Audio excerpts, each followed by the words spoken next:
તો પરમાત્માએ ક્યાં પગ આડા ઊભા કરી લીધા? નહીં. એ ભાઈ અહીં ક્યાં ખેર રાખે? લઈ લીધા પગ ત્યાંથી, ત્યાં જ ઊભા રહ્યા. જે થવું એ થાય. એટલે જે થવું થાય એટલે આમ પેલા જળની જેમ વળગી રહેવું છે કે જે થવું થાય એમ નહીં. એમને ખબર જ કે અંતરમાં એટલા બધા લીન થઈ ગયા છે કે બહાર શું ચાલી રહ્યું છે. પગ તો બળ્યા જ છે. જ્યારે ધ્યાન કાયલસર પાર્યો ત્યારે તો બળતરા ખૂબ થઈ હશે, નહીં થયો નહીં, ત્યારે તો અનુભવ થયો જ હશે. પણ જ્યારે ધ્યાનમાં છે ત્યારે કોઈ અનુભવ નહીં. 20 ઉપસર્ગ સંગમ દેવ કરે અને પરમાત્મા તો એમને જ ઉભા.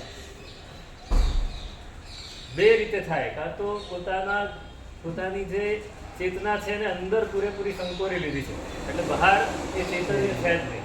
અને કાં તો કંઈક જડ માણસ હોય એને કાંઈ ન થાય. જડ માણસ હોય ને એને કાંઈ જ ન થાય. જે જડતામાં પૂરેપૂરો અંદર ઉતરી ગયો હોય એને કાંઈ ન થાય. અને જે ચૈતન્યમાં પૂરેપૂરો ઉતરી ગયો એને પણ કાંઈ ન થાય. એને ખબર જ ન પડે. એટલે એ આ જે વસ્તુ છે ને ક્યારે થાય? જ્યારે આપણે બહિરાત્મ દશાનો ત્યાગ કરીએ, દેહાત્મ બુદ્ધિમાંથી આપણે બહાર નીકળીએ. અંધારું છે, એ અંધારું તમે જવાય કઈ રીતે? તો બસ અંધારામાં ખાલી એક પ્રકાશનું કિરણ લઈ આવો, અંધારું આપોઆપ જતું રહેશે. પ્રકાશનું કિરણ લાવો. પ્રકાશનું કિરણ કયું? આપણને તો પરભાવમાં આપણે શા માટે જઈએ છીએ? આપણે પરભાવમાં જઈએ છીએ વાત જ વિચારવાની નથી. આપણે પરભાવમાં જ હોઈએ છીએ.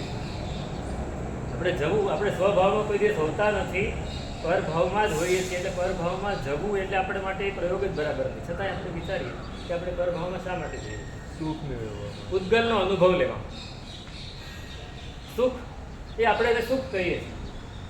હકીકતમાં એ સુખ નથી, પણ એ જે અનુભવ થાય છે કોને થાય છે? ઉદ્ગલને. આપણને કુતૂહલ છે કે શું હશે, આપણને ઉત્સુકતા છે કે શું હશે. અનાદિકાળથી એ જ અનુભવ કરતા આવ્યા છીએ, છતાંય હજી એની ઉત્સુકતા છે, એનું કુતૂહલ છે, હજી પૂર્વના સંસ્કાર છે, હજી સ્મરણ છે. હજી સ્મરણ. તમને એક વસ્તુ ભાવી ગઈ એનો મતલબ શું? સ્મરણ છે. આ પૂર્વના સ્મરણ સાથે એ કમ્પેરિઝન કરીને કે છે આ જ ખા ભાઈ. 4 વસ્તુ તમારી સામે મૂકી હોય એમાં તમને જે ભાવતી હોય એ જ તમે ખાવાના. કેમ? સ્મરણ છે, પૂર્વના સંસ્કાર. અને એ સ્મરણ પણ સાથે એની સાથે એક વસ્તુ જોડાઈ ગઈ છે, સુખની બુદ્ધિ. જો તું આ ખાઈશ તો તને સુખ મળશે. એટલે એ સુખની બુદ્ધિ જોડાઈ ગઈ છે. હવે એ શું થશે? આ બધું જ આપણને પરમાં લઈ જાય અને આ સતત થાય છે. આપણે સતત પરમાં જોઈએ, પણ હકીકતમાં શું થાય છે? પૂતગલને પૂતગલથી તૃપ્તિ થાય છે. જીભ છે પૂતગલ છે, વસ્તુ એ પૂતગલ છે, અને મન છે પણ પૂતગલ છે. બધું જ પૂતગલ છે. પૂતગલને પૂતગલથી તૃપ્તિ થાય છે. આત્માને આત્માથી તૃપ્તિ નથી. એક દ્રવ્ય બીજા દ્રવ્યને તૃપ્ત કરી શકે નહીં. મેં તે રીતે કહેલું, સ્વદ્રવ્ય, સ્વક્ષેત્ર, સ્વકાળ અને સ્વભાવ.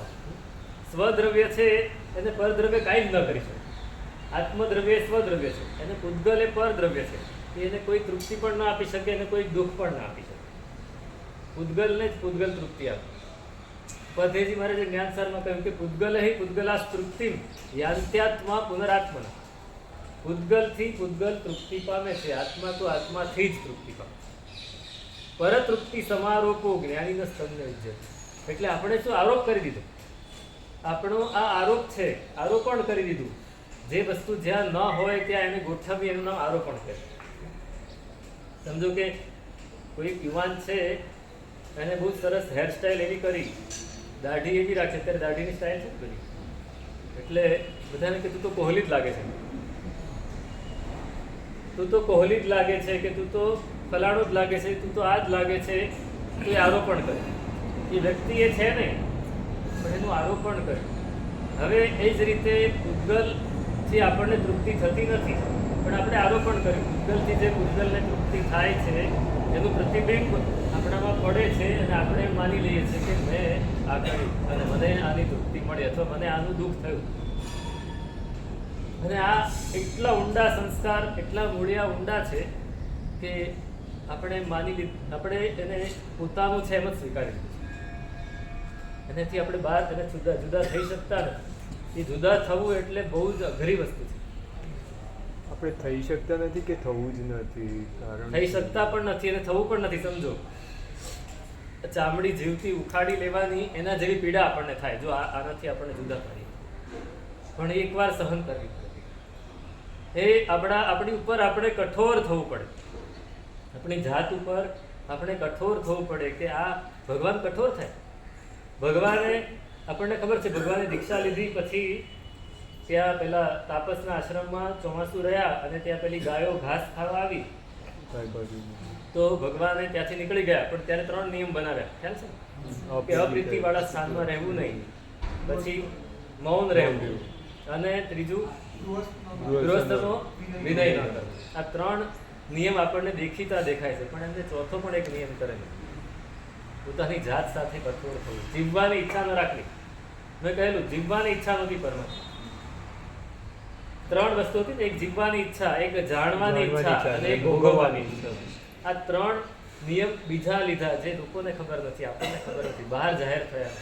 એમને જીવવાની ઈચ્છા છોડી દીધી. જીવવાની ઈચ્છા એટલે આ શરીરમાં રહેવાની ઈચ્છા. કેમ કે શરીર મારું છે જ નહીં, હું તો અત્યારે ખાલી આવીને રહ્યો છું. આ ઘર મારું છે જ નહીં.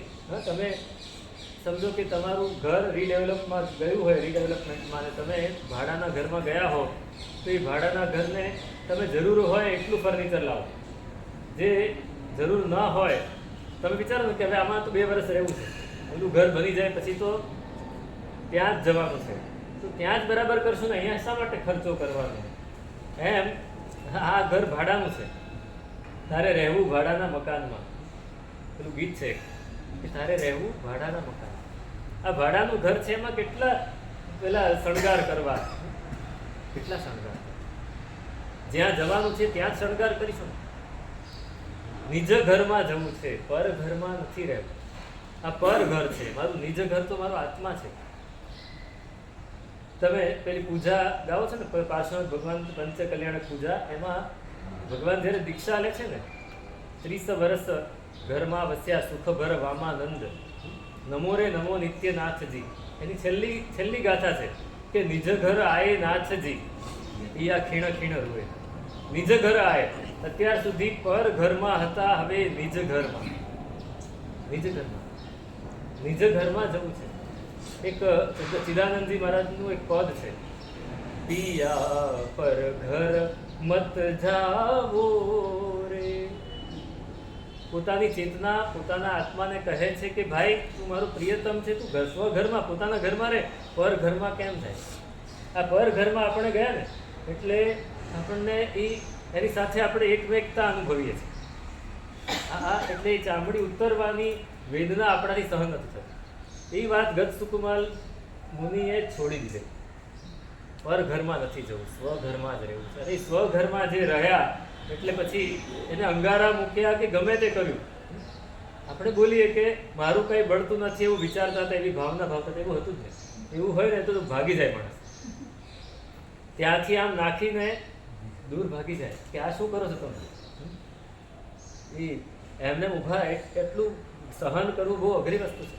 તમને ખબર છે, કોઈ માણસ આપઘાત કરે ને, કેરોસીન નાખીને બળી મારે, પછી એને બળવું નથી હોતું. એટલી બધી ચીસો પાડે, મને બચાવો, પણ પછી બળી ગયો પછી એને બચાવવાનું શક્ય નથી હોતું. એક આટલું દાજીએ તોય ઊંચા નીચા થઈ જઈએ તો આટલું બધું બળતું હોય તો શું થાય?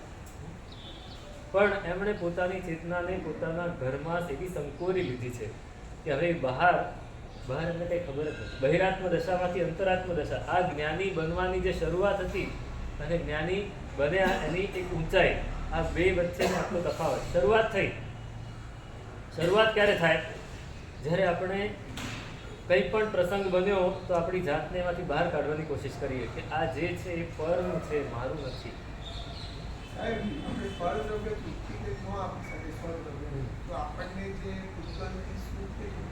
એ આરોપ, એ ઉપચાર છે.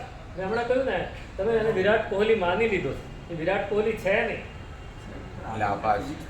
ફિલિંગ છે ને, એ અનાદિકાળના સંસ્કારને લીધે જે ફિલિંગ થાય છે એ માની લીધેલી છે, ઓરિજિનલ ફિલિંગ નથી. એ આપણને હજી એ રસ્તો દેખાયો જ નથી. એટલા માટે જે દિવસે રસ્તો દેખાશે ને ત્યારે એમ થશે કે આ હું ક્યાં પડી ગયો. હજી એ રસ્તો આપણને જડ્યો નથી. એ અંદર ઉતરવું જોઈએ એ પણ ખબર નથી. આપણે સાંભળીએ છીએ ખરા, પણ એ અંદર શું છે, એમાં ઉતરવું કેવી રીતે હોય, ખબર જ નથી. હવે ગોળ કોઈ દિવસ જેને ખાધો જ ન હોય એને ગોળનો સ્વાદ શું ખબર હોય? એકવાર એના મોઢામાં ગોળની કાંકરી જાય તો એને ખબર પડે. એમ આપણને એકવાર એટલે આ જ્ઞાનીઓ કહે છે કે એકવાર સમતાનો સ્વાદ લઈ જુઓ, એકવાર સમતાનો સ્વાદ લઈ જુઓ, એકવાર આત્માના ઘરમાં આવીને રહી તો જુઓ તમે.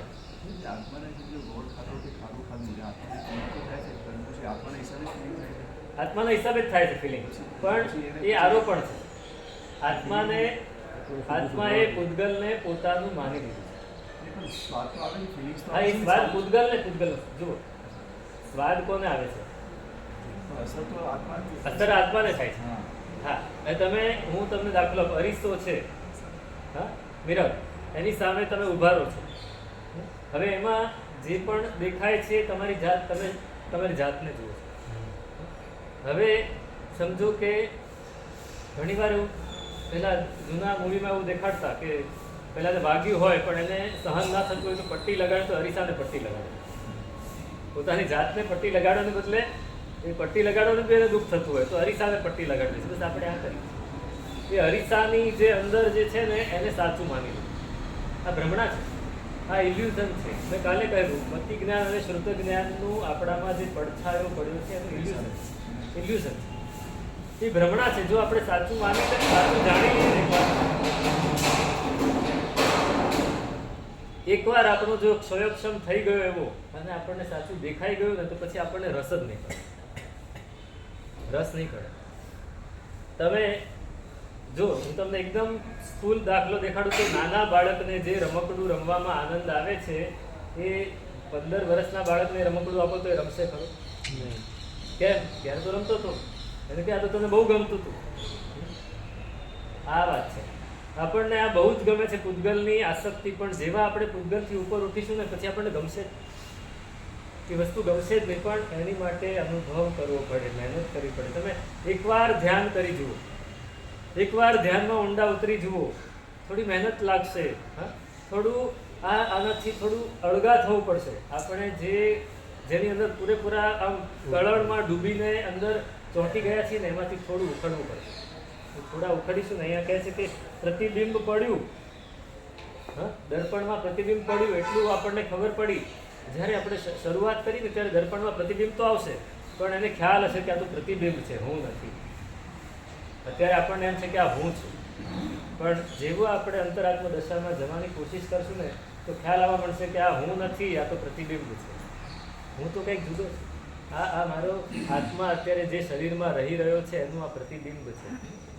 દર્પણ જીમ અવિકાર સુજ્ઞાની, સુમતિ ચરણ કજ આત્મ અર્પણા.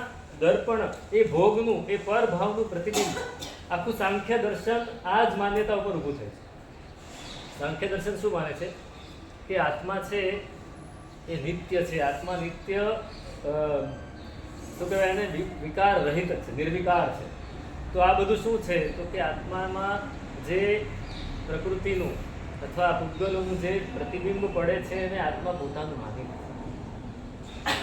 અને પોતાનું માનીને એની અંદર એ વ્યવહાર કરવા માંડે છે. પણ જે દિવસે એને ખબર પડી જાય છે કે આ તો પ્રતિબિંબ છે, હું નથી, ત્યારે નીકળી જાય છે. બસ આ બહુ જ અઘરી વસ્તુ છે. આને હું શબ્દોમાં નહીં કહી શકું, અનુભવથી જ કહી શકું. અનુભવથી જ કહી શકું. આપણે હું ધ્યાન કરતો હો અને મને જે અનુભવ થાય એ હું તમને કઈ રીતે કહી શકું? તમારે એનો અનુભવ કરવો પડે છે. એટલે નાગર સુખ પામર નવી જાણે, વલ્લભ સુખ ન કુમારી.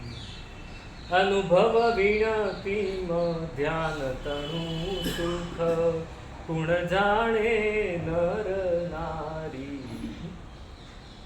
નાગર સુખ, એક આદિવાસી માણસ છે એને શહેરમાં રહેવાનું કયું સુખ છે એને ખબર હોય?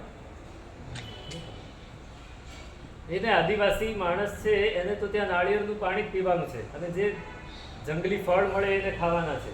આંદામાન નિકોબારમાં ખાલી નાળિયેર જ વધારે ઉગે છે અને એ સિવાય જંગલી મૂળિયા જે ઉગતા હોય એ જ શેકીને લોકો ખાતા હોય. બહુ તો હિંસા કરતા હોય, કોઈ પશુઓને મારીને એને ખાઈ લેતા હોય. હવે એ વ્યક્તિને અહીંયા મુંબઈમાં કેવું સુખ છે, ગાડીમાં ફરવાનું કે એસીમાં રહેવાનું કે સારા સારા કપડાં પહેરવાનું, સારું સારું ખાવાનું, હા, આ બધું સુખ એને ક્યાંથી ખબર હોય? એને ખબર હોય? સમજો કે એને તમે અહીંયા લઈ આવો અને એને આ સુખનો અનુભવ કરાવો, તો એ બીજાને જઈને કહી શું શકશે? એ શું કહી શકશે? કેમ કે એની પાસે શબ્દો જ નથી, અને શબ્દો હોય તો ઓલાને સમજવાની શક્તિ નથી. એને અહીં લાવવું પડે, ભાઈ તું આ જો તો જ ખબર પડે. એવી રીતે જે પરિણીત વ્યક્તિ છે એનું સુખ એ કુંવારી વ્યક્તિ ક્યાંથી જાણી શકે? કુંવારી એટલે ખાલી હું શબ્દોમાં વાત કરું, અત્યારે તો એ બધું કુંવાર અને પરિણીતનો કોઈ ભેદ જ નથી રહ્યો, પણ એ જે સુખ છે એ વલ્લભ સુખન કુમારી, પતિનું સુખ એ કુંવારી કન્યા ક્યાંથી જાણી શકે? ન જાણી શકે. એમ અનુભવ વગર ધ્યાનનું સુખ કોણ જાણી શકે? કોણ જાણી શકે? એનો અનુભવ કરવો પડે. અને એકવાર અનુભવ થયો, જ્યારે એ સુખનો અનુભવ થાય છે ને, ત્યારે બહારનું પ્રપંચ આખું ભૂલાઈ જાય છે. મને હંમેશા પ્રશ્ન થતો, હું ભગવાનનું ચરિત્ર વાંચું કે કોઈ ભગવંતો, સાધુ ભગવંતો જે આવા સાધકો છે એમનું ચરિત્ર વાંચું કે આવી રીતે એક અવસરમાં ઊભા રહી જતા મહિના સુધી, 4 મહિના સુધી, મને થતું કે આપણે 4 લોગસમાં થાકી જઈએ છીએ. એટલે 40 લોગસ કરવાના તો ક્યારે પૂરા થાય ત્યારે ભગવાન પહેલું પારે એટલે આપણે બેસી જઈએ એમ થતું હોય. અને આ 4 મહિના સુધી ઊભા કેમ રહેતા હશે? ઊભા કેમ રહેતા હશે? પણ જેવો અનુભવ કર્યો એમાં સમયનું ભાન જ નથી રહેતું. જ્યારે આપણે અનુભવ કરીએ છીએ ત્યારે આપણે અંદર જો એવા ઉતરી ગયા કે બહારનો કલાક, 2 કલાક, 4 કલાક, આખો દિવસ પૂરો થઈ જાય તો ખબર નથી પડતી. ધ્યાનનું સુખ એવું છે, એનો અનુભવ કરવો પડે. તમે એકવાર ધ્યાનનું સુખનો અનુભવ કરો, તમને ખબર પડશે કે શરીરનું જે સુખ છે એના કરતાં અંદર આત્માનું સુખ છે એ બહુ અનંત ગણું મોટું, અનંત ગણું. પૂતગલનું સુખ એવું છે, મનુષ્યને જે પૂતગલનું સુખ છે એના કરતાં દેવોનું અનંત ગણું છે. અને તે વૈમાનિક દેવોનું, પણ વૈમાનિક દેવો કરતાં અનુત્તરવાસી દેવનું એનાથી અનંત ગણે. પણ એ બધાએ કરતાં, એ બધું પૂતગલનું સુખ છે, એના કરતાં આત્માનું સુખ, સમતાનું સુખ એનાથી અનંત ગણું. આગળ જેમ જેમ વધતા જઈએ પછી પ્રતિબિંબ પણ નહીં પડે. હજી તો પ્રતિબિંબ પડે છે, દેખાય છે કે આ આવ્યું અને મારી સાથે, મારા શરીર સાથે એનો અનુભવ થયો, એવું એ સાધકને શરૂઆતમાં એની ખબર પડે. બહિરાત્મ દશામાંથી અંતરાત્મ દશામાં જતો હોય ને ત્યારે. પણ પછી અંદર ઉતરી જાય ને તો એની નોંધ પણ ન લેવાય, બહાર શું ચાલી રહ્યું છે નોંધ પણ ન લે.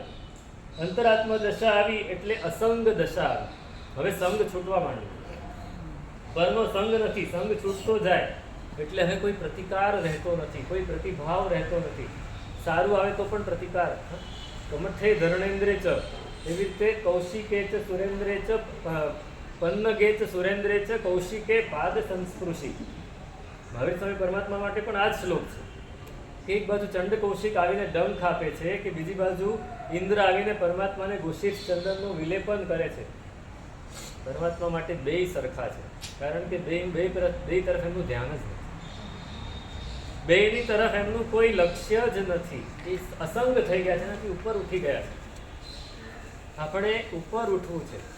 હજી આપણે પૂતગલમાં એટલા બધા, હા, આપણે જે કરી રહ્યા છીએ એ પૂતગલથી ઉપર ઉઠવાની પ્રક્રિયા છે, પણ આપણને એ પણ સમજ નથી. આપણે એમાંથી પણ હજી પૂતગલને શોધી રહ્યા છીએ. આપણે પૂજા કરીએ છીએ, એમાં શું શોધીએ? પૂતગલને શોધીએ. આપણે ધર્મ ક્રિયા કરીએ, શેના માટે કરીએ? બોલીએ છીએ નિર્જરા માટે, પણ શું થાય? મારું બધું સારું થાય, મારું બધું સારું થાય. જે મારું કયું પણ મારું એટલે મારી આસપાસનું જે પણ છે એ બધું સાજુ સમૂહ રહે, એ જ આપણી ઈચ્છા હોય. એનાથી ઉપર એક પરમાત્માની પૂજા કરી, એ પરમાત્મા જેવા બનવા માટે કરી. એ હમણાં જ અમે વાંચી રહ્યા છીએ, પરમાત્માની પૂજા કરતી વખતે કેવો ભાવ હોય, પરમાત્માનું દેરાસર બનાવતી વખતે, પરમાત્માની પ્રતિમા ભરાવતી વખતે, એની પ્રતિષ્ઠા કરતી વખતે ભાવ શું હોય કે આ પરમાત્માનું દેરાસર હું કરું છું, એની હું પૂજા કરું છું, એ એનાથી મને ભાવ ચારિત્ર મળે. એનાથી મને ભાવ ચારિત્ર, દ્રવ્ય ચારિત્ર કદાચ હું નથી લઈ શકતો, પણ ભાવ ચારિત્ર તો મળે. અને આ પરમાત્માની પૂજા કરવી એટલે હકીકતમાં હું મારો સમયનો ત્યાગ કરું છું, મારા પૈસાનો ત્યાગ કરું છું, મારી ઈચ્છાઓ જે પૂતગલ તરફ હતી એનો ત્યાગ કરીને હું અહીંયા આવ્યો છું. એટલે એમ જોઈએ તો એ દ્રવ્યથી ભાવથી થોડું ચારિત્રની શરૂઆત પણ થઈ ગઈ છે. તમે જો આ સફેદ કપડાં પહેરીને જાઓ છો, દેરાસર જાઓ, આવા જ કપડાં પહેરીને જાઓ છો, એમાં કોઈ ફેશન કરીને જાઓ છો નથી કરતા. પછી તમારું દ્રવ્ય છે એનો ત્યાગ કરો છો, ત્યાં પરમાત્માના ચરણોમાં સમર્પણ કરો છો, પરમાત્માના ચરણોમાં તમે ખમાસમણું આપો છો. આ બધું કરો છો એ શું છે? ચારિત્રની પ્રક્રિયા છે. ચારિત્રમાં પણ આ જ કરવાનું છે. વસ્ત્રો, બધા સંસારિક વસ્ત્રોનો ત્યાગ કરવાનો છે, પરમાત્માના ચરણોમાં પોતાનું બધું સમર્પણ કરવાનું છે. ચારિત્ર તો આ જ છે. તો એ તમે કરી રહ્યા છો એ ચારિત્રની શરૂઆત છે. અને આપણે ત્યાં જઈને આ કરીને પણ પાછું એમ માનીએ કે હજી મને કંઈક મળે. તો એ આખી પ્રક્રિયા જે થવાની હતી એને બદલે ઊંધી થઈ, ઉલટી પ્રક્રિયા થઈ. તો આપણે એ કરવું છે. એટલે બહિરાત્મ દશાનું એને છાંડીને અંતરાત્માનો જવાનું. પેલા સ્વામી રામ હતા ને, અંતરાત્મ દશામાં એટલા બધા જ્યારે ઉતરી જાય ત્યારે શું થાય? તો કે સ્વામી રામ એક દિવસ બહાર ગયેલા કંઈક કારણસર અને પાછા આવ્યા. તો હસતા હસતા પાછા આવ્યા. એટલે એમના શિષ્ય પૂછ્યું, સાહેબ શું થયું? તો હવે એ અંતરાત્મ દશામાં એવા ઉતરી ગયા હતા કે આ શરીરને પોતાનાથી જુદું એનો ઉલ્લેખ કરતા. તો કે આજે રામ બહાર ગયો હતો ને, એમ કે શું કે આજે રામ બહાર ગયો હતો, તો બહાર એક માણસે એને બહુ ગાળો આપી. તો રામે એ સાંભળીને તો મને બહુ મજા આવી, મને મજા આવી. રામ સાંભળી રહ્યો હતો અને મને મજા આવી કે આ સરસ છે કે રામને પણ ગાળ ખાવી પડે છે. હવે આ કઈ પ્રક્રિયા, કઈ હદ હોય કે પોતાની જાતને પોતાનાથી જુદી. સમર્થ રામદાસ, સ્વામી સમર્થ રામદાસ નામ સાંભળ્યું? શિવાજીના ગુરુ પણ આ કક્ષાએ પહોંચેલા. તો શિવાજી એમને કેવડાવે કે ગુરુજી મારે આપને મળવું છે. તો કે રામદાસ આજે નહીં મળે. હા, કે જે જોનારો છે. હા, એટલે એને જોવાની મજા આવી કે આ શરીરને ગાળો પડી રહી છે, બીજું શરીર ગાળો આપી રહ્યું છે ને હું સાક્ષી ભાવે એને જોઈ રહ્યો છું. મજા એટલે સાક્ષી, તમે તમારી જાતથી અલગા થઈને તમારી જાતને જુઓ, એનો જે આનંદ છે ને, સાક્ષી ભાવનો આનંદ, એમાં ઇન્વોલ્વ નહીં થવાનો આનંદ, આપણને કશાય નહીં કરવાનો આનંદ, એ આનંદ, એ મજા આવી. એ મજા આવી કે આજે બહુ મજા આવી ગઈ. એમ કેમ? તો કે હું મારી જાતને જુદી પાડીને જોઈ શક્યો કે સામે કોઈ ગાળ આપતું હતું અને હું શાંતિથી સાંભળતો હતો. હું જોઈ રહ્યો હતો કે કોઈ ક્રોધ આવે છે. ક્રોધ કોણ કરી રહ્યું છે? તો હું કરી રહ્યો છું. પણ ક્રોધ કોઈક જોઈ પણ રહ્યું છે. કોણ જોઈ રહ્યું છે? એ પણ હું જોઈ રહ્યો છું. તો ક્રોધ આવે છે અને જોતા આવડે છે આપણને? જોતા નથી આવડતું, આપણે ઇન્વોલ્વ થઈ જઈએ. બસ આ અંતરાત્મ દશા આપણને જોતા શીખવાડે છે. કાયાદિકનો હો સાક્ષી ધર રહ્યો, સાક્ષી ભાવ શીખવાડે છે. આપણે સાક્ષી એને એની પ્રેક્ટિસ કરવી પડશે. એનો કોઈ સ્ટેપ નથી. તમે આખા દિવસમાં એક બે ઇન્સિડન્ટ એવા રાખો, બે ઘટના એવી રાખો. સમજો કે તમારી પાસે 2 મિનિટ એવી રાખો કે એ વખતે જે પણ બની રહ્યું છે એને હું જોઉં છું. ભલે એમાં હું ઇન્વોલ્વ છું પણ હું એને જોવાની કોશિશ કરું. એને જો આપણે તમે ગુસ્સો કરી રહ્યા હોઈએ ત્યારે તીર એક જ બાજુ હોય, તીર એક બાજુ હોય. પણ ગુસ્સો હું કરી રહ્યો છું મને ખ્યાલ આવે તો તીર 2 બાજુ થાય. કે હું કરી રહ્યો છું મને ખ્યાલ પણ આવે છે કે હું ગુસ્સો કરી રહ્યો છું. પણ એમાં તીરના 3 પેલા કરવાના છે કે ગુસ્સો આવે છે, ગુસ્સો હું મને ખ્યાલ છે કે હું કરી રહ્યો છું ને હું જોઈ પણ રહ્યો છું. ગુરુજીએ આ સ્ટેપ દેખાડ્યું કે તમારી પાસે આ હોવું જોઈએ કે તમે ગુસ્સો ક્યારેક તમે જોઈ પણ શકો છો કે મને ગુસ્સો આવે છે, અનુભવી શકો છો કે ગુસ્સો મને આવે છે. પણ ત્રીજું સ્ટેપ લઈ આવો કે ગુસ્સો મને આવે છે, ગુસ્સો હું કરી રહ્યો છે, હું જોઈ પણ રહ્યો છું, અળગો રહીને. જેમ તમે બહાર રસ્તામાં ઊભા રહીને ગાડી ચાલી રહી છે અને જુઓ છો, એમ ગાડી ચાલી રહી છે, તમે ચલાવી રહ્યા છો, આ બેનો અનુભવ થાય છે, પણ તમે એને જોઈ પણ રહ્યા છો. આ ત્રીજું. એ કેવી રીતે દેખાય? સમજો કે તમે કેમેરા લગાડ્યા હોય, એ કેમેરાનું ફૂટેજ તમારી પાસે હોય તો તમે જોઈ શકો, પણ આ તો અંદરથી જ અનુભવવાનું છે કે હું ગાડી ચલાવી રહ્યો છું, ગાડી ચાલી રહી છે અને હું જોઈ પણ રહ્યો છું. હું ગુસ્સો કરી રહ્યો છું એનો મને ખ્યાલ છે અને હું જોઈ પણ રહ્યો છું. આ ગુસ્સાની વાત નહીં, કોઈ પણ વાત. હું ખાઈ રહ્યો છું, મને ખ્યાલ છે હું ખાઈ રહ્યો છું. આપણને તો ખ્યાલ જ નથી હોતો હું ખાઈ રહ્યો છું. ખ્યાલ ખાય છે કોણ? સબકોન્શિયસ.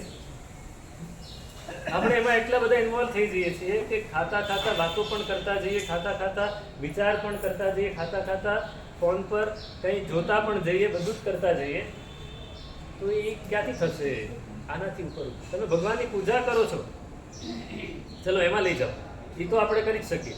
કે પરમાત્માની પૂજા આપણે તમે કરી રહ્યા છો, હાથમાં કેસરની વાટકી છે, તો ત્યારે સામે પરમાત્મા છે, તમે પૂજા કરી રહ્યા છો, એનો અનુભવ તમને થવો જોઈએ કે હું પૂજા કરી રહ્યો છું. અને પછી એવો અનુભવ કરવાની કોશિશ કરો કે સામે ભગવાન છે, આ બાજુ શરીર છે ને હું જોઈ રહ્યો છું કે આપણે પૂજા કરી. આ પહેલો અનુભવ તો આપણે પૂજા કરી રહ્યા છીએ એ કદાચ આપણને થઈ શકે. બીજો અનુભવ પણ થઈ શકે કે હું કરી રહ્યો છું, એ અંદરથી અનુભવાય. પણ આ ત્રીજો અનુભવ કરો ત્યાં કોઈક બીજું કરી રહ્યું છે અને હું જોઈ રહ્યો છું. આ ઉપર ઉઠવાની વાત છે. આ બહિરાત્મ દશાથી ઉપર ઉઠવાની વાત છે. કબીરજી એકવાર બેઠેલા પોતાના આશ્રમમાં ભજન ગાઈ રહ્યા હતા, પોતાની અંદર લીન હતા, અને કેટલાક લોકો આવ્યા, સમાજના આગેવાનો 10-12 ભેગા થઈને આવી ગયા અને અંદર આવ્યા.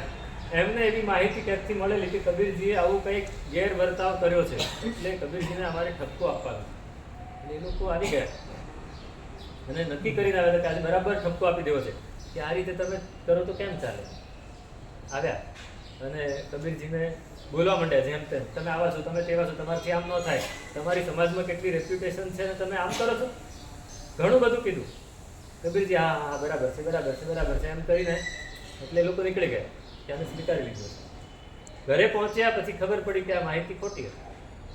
આપણને જેણે કહેલું એને દ્વેષ ભાવથી કહેલું, એટલે બધા ગભરાયા કે આપણે તો ગમે તેવું બોલ્યા, હવે શું કરશું, હવે એમને ખબર પડશે તો એ પાછું તકલીફ, એટલે આપણે જઈને માફી માંગીએ.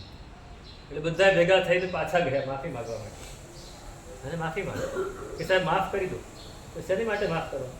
કેમ હમણાં અમે આવીને તમને આટલું બધું તો કહી ગયા, અચ્છા તમે મને ગુસ્સો કરવા માટે આવ્યા હતા, મને એમ કે તમે આવ્યા છો કંઈ, એને ખબર જ નથી. હવે એ પોતાની અંદર એટલા બધા લીન થઈ ગયા હતા કે એને ખબર જ નથી, એને નોંધ જ નથી લીધી કે આ લોકો આવ્યા હતા, બસ ખબર છે એટલી, પ્રતિબિંબ પડ્યું, આવ્યા હતા એટલી ખબર છે, પણ એ શેના માટે આવ્યા હતા, એને શું કર્યું, એને ગુસ્સો કર્યો, એને આમ કર્યું. અરે ભાઈ કાંઈ જરૂર નથી, મને ખબર જ નથી તો મારે તમારે માફી શેની માંગવાની? તમે જ્યારે મને ગાળો આપી, તમે મને ગુસ્સો કર્યો, એની વાતની મને ખબર જ નથી તો તમારે માફી શેની માંગવાની? સામેવાળાને એમ લાગે કે તમે ગુસ્સો કર્યો છો તો તમારે માફી માંગવી જોઈએ. પેલા લોકો વજી મૂંઝાઈ ગયા કે આ શું કહે છે, એને ખબર પણ નથી. હવે આવી વ્યક્તિને અમે કંઈ કહેવા ગયા, જે કક્ષાએ પહોંચી છે દેખાય નહીં બહારથી, એ જે કક્ષાએ વ્યક્તિ પહોંચી છે એવી વ્યક્તિને આપણે કંઈક કહેવા જઈએ એ જ ખોટી વાત છે. આપણી કક્ષા જ નથી એને કહેવાની. તો આ અંતરાત્મ દશા સુધી આમાં વિકલ્પ જ નથી આવતો કોઈ. પરમાત્માને કોઈ વિકલ્પ જ નહોતો આવતો કે આ ગોવાળીઓ શા માટે કાનમાં ખીલા મારે છે.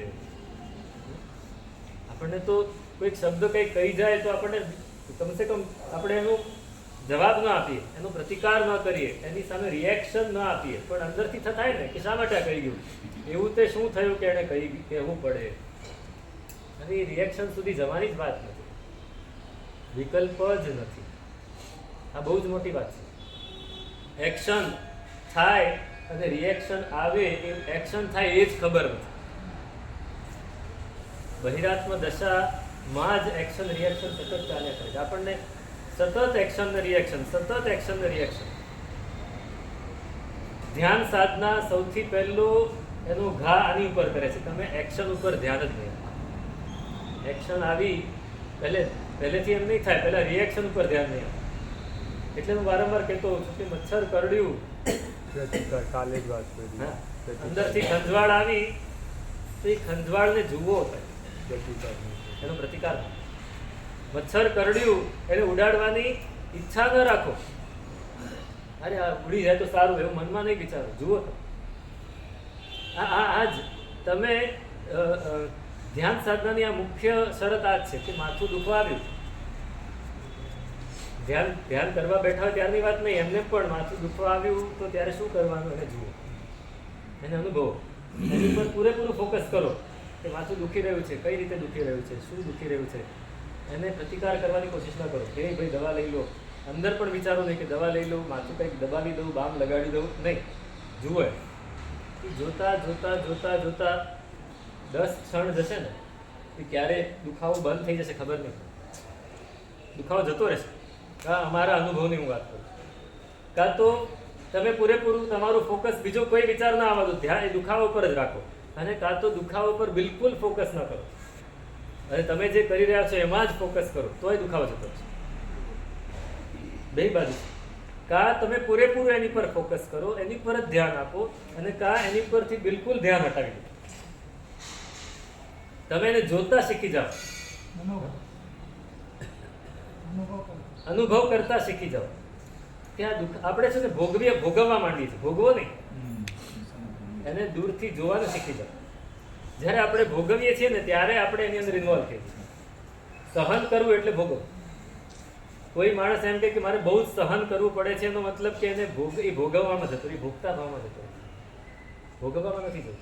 એને જોતા દ્રષ્ટા ભાવ આ છે, એને જોવાનું શીખો. હવે આજ આખા દિવસમાં આપણે એવી ઘણી ક્ષણો આવતી હશે જ્યારે આપણે ભોગવવામાં જતા રહીએ છીએ, ત્યારે એને જોવામાં શીખીએ. 2-4 ક્ષણ એવી આવે કે આપણે એને જોતા શીખી જઈએ. એવી પ્રક્રિયા થઈ. કોઈ શબ્દો એવા કડવા બોલી ગયું ત્યારે તમે જુઓ કે આ કોણ સાંભળે છે. જે બોલે છે એની સામે હું સાંભળી રહ્યો છું, તો હું કોણ નહીં, હું તો આ શરીર સાંભળે છે, હું એને જોઈ રહ્યો છું કે શરીર સાંભળે છે. હવે એની અંદર કઈ પ્રક્રિયા થઈ રહી છે એને જોતા શીખો. કોઈ માણસ કડવા શબ્દ બોલ્યો તો મનમાં વિચાર તો આવવાનો છે, આપણી અંદર જવાબ સુધી જવાનો છે કે હું આને આવો જવાબ આપી દઉં. ત્યારે એ જવાબ ભલે આવે પણ આને આપણે જોતા શીખીએ કે જો આવો જવાબ આવ્યો, હવે આ મારા મોઢામાંથી આવો જવાબ નીકળવાની તૈયારી છે, હું જોવા માંડીશ ને તો જવાબ નીકળશે નહીં. જવાબ ભલે આવી ગયો, આપણે અટકી જઈશું. આ અટકવું છે. ધીમે ધીમે પછી એક ક્ષણ એવી આવશે કે જવાબ અંદરથી ઉગશે જ નહીં, અને એના પછીની ક્ષણ એવી આવશે કે પેલું જે બોલે છે આપણા સુધી પહોંચશે જ. પણ પહેલાં શરૂઆત તો આવી રીતે કરવી પડશે. આ સ્ટેપ છે, આ જ સ્ટેપ છે. એ સ્ટેપ ઉપર આપણે આગળ વધવું છે. એ આગળ વધીએ તો શું થાય? સોમે યા દૃઢ વાસના પરમાત્મ પદ દેવ ઇલિકા ભમરી ધ્યાન ગતિ જીનમતી જીનપદ હે. જો આપણે આ પરમાત્માની આ સાધના છે એમાં આપણે જો ડગલું મૂકી દીધું તો પરમાત્માના માર્ગે આપણે ચાલવા માંડીશું. કે કેવી રીતે ચલાય એની વાત વિચારીશું. અગ્રે અધિકાર વર્તમાન જોગ કાલે